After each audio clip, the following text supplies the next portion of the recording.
Halo guys, welcome back to Dek. Ri. Yeah. Saya Kakak. Adik ya guys. Untuk yang baru datang di channel ini, kami ingin mengucapkan selamat. Datang ya guys.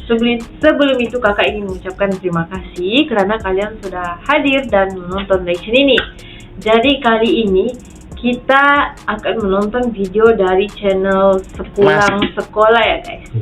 Sepulang Sekolah. Dan kali ini judulnya itu sangat menarik ya guys, yaitu dilarang di Mesir karena singgung presiden. Awalnya senjata sejarah lato learning by googling ya guys. Wow. Kakak yakin kita semua tahu kan guys permainan lato-lato ini, lato-lato yang apa? Lagi ada menjadi dua bola. suatu fenomena. Ya. Kakak yakin ini terkenal di Indonesia, di mana-mana, dan sekarang di Malaysia baru kakak pergi mana-mana sekarang ada bunyi klok di mana-mana ya guys. Jadi mari kita belajar bagaimana sejarah lato-lato. Masih ada beberapa laporan kecelakaan akibat clackers berbahan plastik.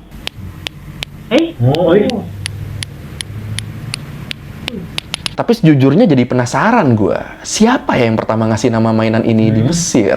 Jadi di suatu malam, seorang teman yang bernama Madi, kalau nggak salah namanya Madi nih, Madi Ranaldi. Dia ini ngechat gua, bilang, "Koi, kenapa lu nggak bahas sejarah lato-lato, mumpung masih rame lo?" Gua langsung, iya juga ya, pintar juga ini si Madi nih. Dan ya udah, karena dia udah ngasih ide, jadi episode ini gue bikin spesial buat dia. Ya walaupun dia kayaknya nggak butuh juga sih, soalnya kan di TikTok juga followers banyakan dia. Subscriber juga banyakan dia, followers IG banyakan gua sebenarnya. Tapi dia verified. Kenapa pelan-pelan jadi muncul rasa iri dengki ya? Waduh. Koyo cabe. Sejarah lato-lato. Jadi udah kalau gitu, ayo langsung aja kita bahas sejarah lato-lato. Mainan yang sempat dilarang di beberapa negara karena dianggap berbahaya. Di Learning by Googling.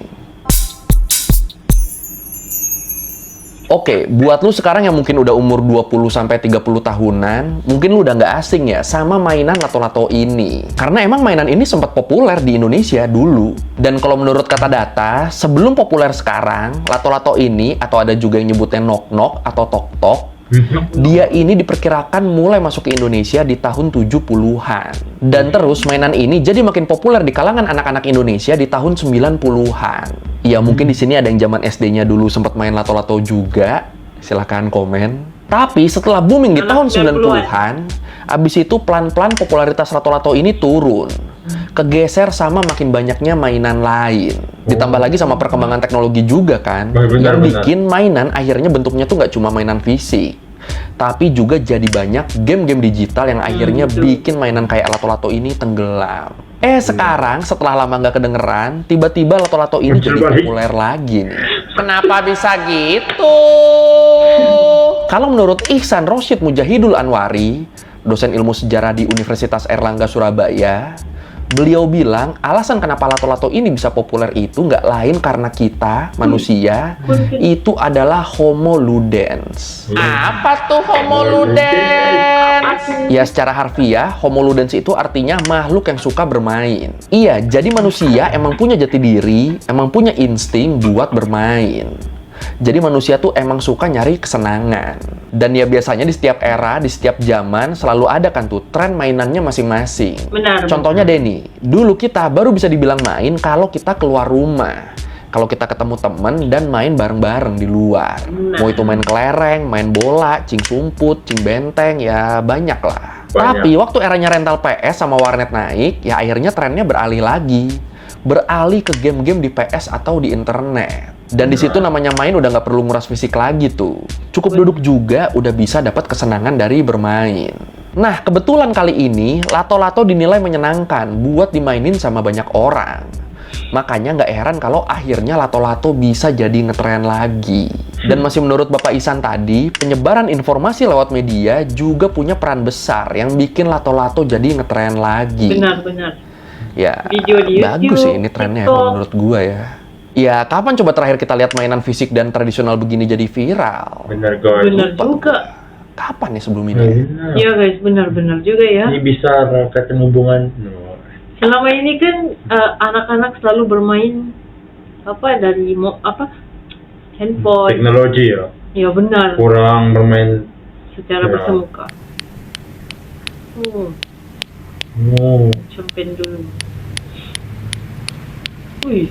Nah, kalau ngomongin sejarah lato-lato, sebenarnya mainan ini nih awalnya berasal dari Amerika Serikat. Dan sama kayak di Indonesia, mainan ini juga punya banyak nama di Amerika. Kayak Clackers, Click-Clack, Knockers, Clankers, ya banyak lah pokoknya. Dan mainan ini sendiri dipercaya awalnya muncul tuh di sekitar tahun 1960-an. Dan langsung jadi tren di kalangan anak-anak Amerika waktu itu. Kalau menurut Klik Americana, cara mainnya yang simple, nyenengin, dan pastinya murah, bikin Clackers jadi populer banget waktu itu. Dan konsep mainan Clackers ini kurang lebih sama lah, kayak lato-lato yang sering kita lihat sekarang. Ada 2 bola yang dihubungin pakai tali, yang di tengahnya biasa dikasih grip buat pegangan. Terus cara maininnya juga simple, diayun terus sampai speednya kenceng, dan 2 bola tadi bisa berbenturan di atas dan di bawah. Jadi ya mantul-mantul gitu tuh terus tuh kayak gitu. Iya, gue yakin lu udah paham lah cara mainnya ini. Kalau lu belum paham, lu bisa lihat di video Mandi Ranaldi yang ini. Idih, marketingin video orang lain. Kayak video sendiri viewsnya bener aja. Marketing video orang lain.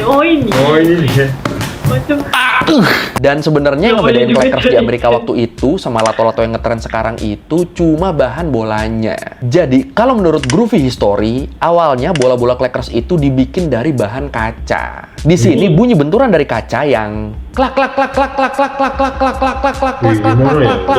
Akhirnya bikin mainan ini dikasih nama Clackers dari bunyinya yang klak klak klak klak klak klak klak klak klak klak klak klak klak. Terus selain kaca, beberapa Clackers juga dibikin dari bahan kayu, logam, plastik, sampai akrilik.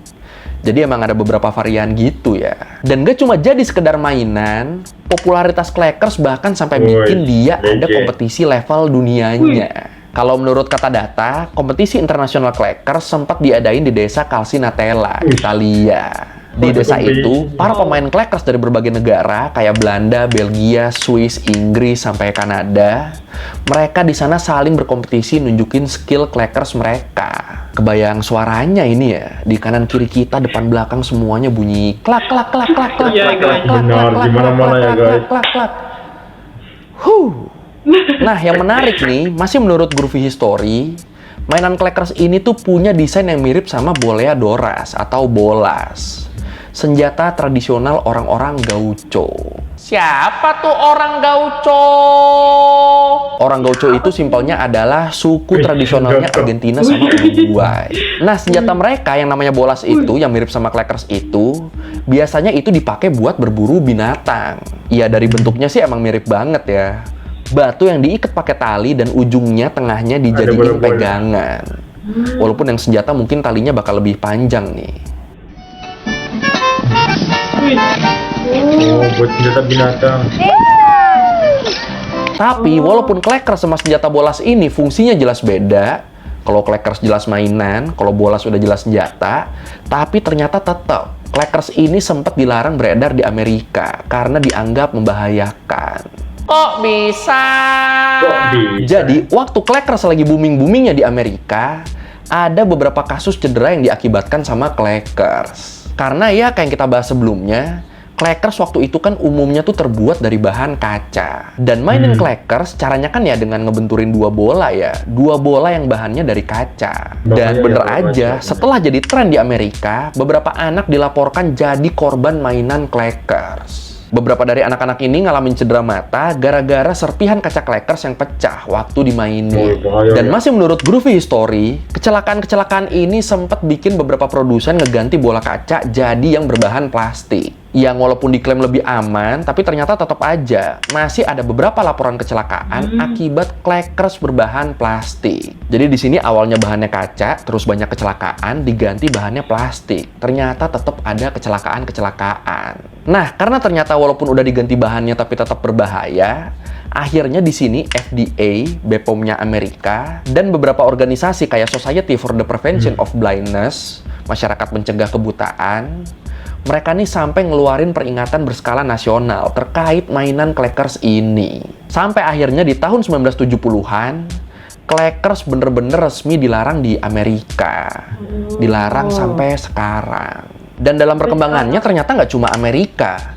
Beberapa negara juga akhirnya ngelarang mainan clackers buat diperjualbelikan karena dianggap berbahaya. Contohnya nih misalnya nih, Inggris. Menurut New York Times, di tahun 1970-an, sempat terjadi kasus seorang siswa SD yang ngalamin patah pergelangan tangan waktu main clackers.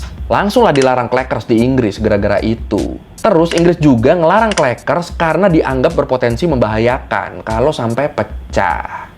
Ya kurang lebih sama lah ya alasannya ya kayak yang di Amerika tadi. Dan kalau ngomongin pelarangan clackers nih, salah satu cerita pelarangan yang paling menarik tuh menurut gua pas pelarangannya di Mesir.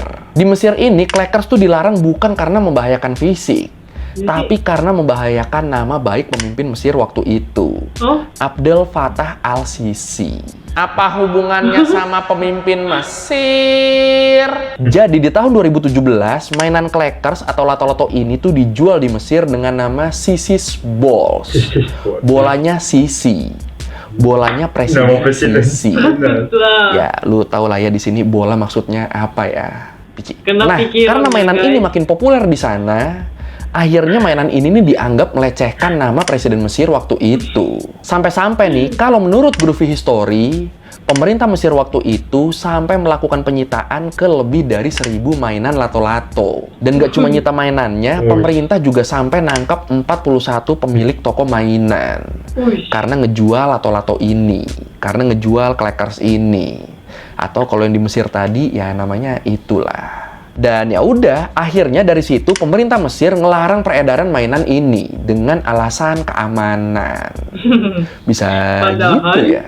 Tapi sejujurnya jadi penasaran gue, siapa ya yang pertama ngasih nama mainan ini di Mesir? Emang cari masalah banget sih namanya sih. Bener guys. Altogether, the result of the nationwide Which report on these clacker balls was very unsatisfactory. Only 2 brands passed more than half the tests, and even these failed some of the more important ones. On average, the remainder failed to get through even a third of the tests, a very depressing result. Dan sayangnya, tren lato-lato di Indonesia juga ternyata sempat makan korban nih. Kalau menurut CNN, seorang anak di Kuburaya, Kalimantan Barat, dia jadi korban mainan lato-lato.